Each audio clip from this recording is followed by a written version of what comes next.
जफ़्फ़ार ड्रामे की अगली किस्त में आप देखेंगे कि एक नया पंडोरा बॉक्स खुल चुका है। जब से नुमैर को पता चला कि अंजलि प्रेग्नेंट है तो इसके चेहरे पर हवाइयाँ उड़ी हुई थीं। ये चीज़ देखकर मैं भी हैरान थी कि आखिर ये क्यों इतना परेशान है। लेकिन जब इसके माज़ी को दिखाया गया कि इसे कहीं अपनी पढ़ाई के दौरान ही बाहर के मुल्क ये पता चला था कि वो कभी बाप नहीं बन सकता। अब ये बात तो मैं यहाँ पर क्लियर नहीं कर सकती कि इसे ये बात कैसे पता चली, क्योंकि वो शादीशुदा तो था नहीं। लेकिन आप इस सीन को जाकर दोबारा देख सकती हैं इसके सबटाइटल के साथ, ताकि आपको समझ आ सके कि डॉक्टर ने इससे क्या बात की थी। बहरहाल नुमैर इस बात से काफ़ी परेशान था। 99% चांसेस थे इसके कि वो बाप नहीं बन सकता। तो क्या ऐसा पॉसिबल है कि इस 1% चांस में अंजलि प्रेग्नेंट हो गई? इस चीज़ ने इसे बहुत ज़्यादा डिस्टर्ब करके रख दिया। लेकिन अपनी बीवी पर शक वो नहीं करना चाहता।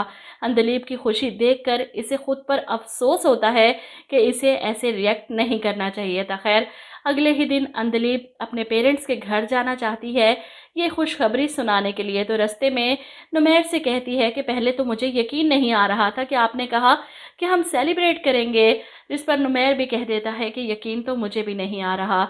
ऐसे में अंजलि कहती है कि रास्ते से मिठाई लेते जाते हैं। वो जिस दुकान का नाम लेती है उससे पूछता है वो कहाँ है, जिस पर अंजलि बेदहानी में कह जाती है कि मोइस के घर के बिल्कुल सामने है, बहुत ही ज़बरदस्त मिठाई वहाँ की। नुमैर के सामने इस तरह बेधड़क होकर मोइस का नाम लेने पर अंजलि खुद भी शर्मिंदा हो जाती है। मेरा मतलब वो नहीं था, अब जहाँ से मर्जी ले ले, मैं तो बस बता रही थी कि वहाँ की मिठाई अच्छी थी। खैर, अंजलि के पेरेंट्स भी बहुत खुश हैं इस गुड न्यूज़ का सुनकर। वहीं दूसरी तरफ ज़ाहरा ने भी काफ़ी रिकवर कर लिया है। अपने वालिद से कहती है कि मैं हसन को जेल से छुड़वाना चाहती हूँ। दादो अकेली होंगी उस घर में। ऐसे में इसके वालिद नहीं मानते तो इन्हें समझाने की कोशिश करती है कि बाबा, मैं जानती हूँ कि हसन की गलती है, इसके कुछ साइकोलॉजिकल इश्यू हैं, बचपन के कुछ ट्रॉमास वगैरह हैं, इलाज से ठीक हो सकता है वो। ऐसे में इसकी माँ परेशान, तो तुम क्या चाहती हो? जिस पर ज़ारा कहती है उसकी ज़मानत। मैं उसके पास वापस नहीं जाऊंगी, लेकिन मैं नहीं चाहती कि वो इस तरह जेल में सड़ता रहे। वो अपना इलाज करवाए अपनी दादों के लिए, अपने लिए। खैर, ज़ारा की बात मानते हुए इसके वालिद इसे लेकर पुलिस स्टेशन जाते हैं, जहाँ पर वो अपनी कंप्लेन वापस लेती है और हसन को छुड़वा देती है।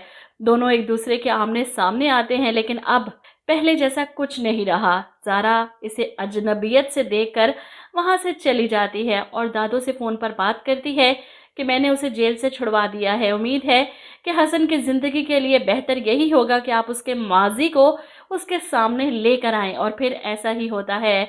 हसन की दादो इसकी माँ को फ़ोन करती हैं और बुलाती हैं, और वो आ भी जाती है। अपने बेटे के बिल्कुल सामने आकर खड़ी होती है, जिन्हें देखकर हसन हैरान, आप यहाँ पर क्या कर रही हैं?